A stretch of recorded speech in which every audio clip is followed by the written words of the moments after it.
عبدالرحمن بابا فرمایي وستا اختیار به همیشه نه وي دنیا کې په خیالونو مارغان منیسه هوا کې او ځان فکر کړه چې هر څوک د خواته راشي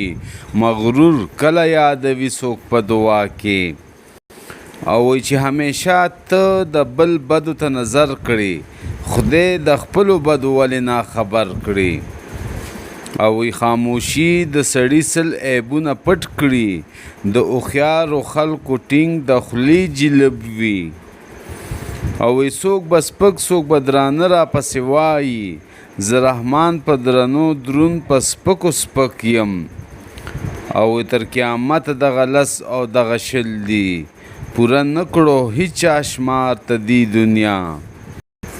او وی عقل مغواړه رحمانه بخت ښه دی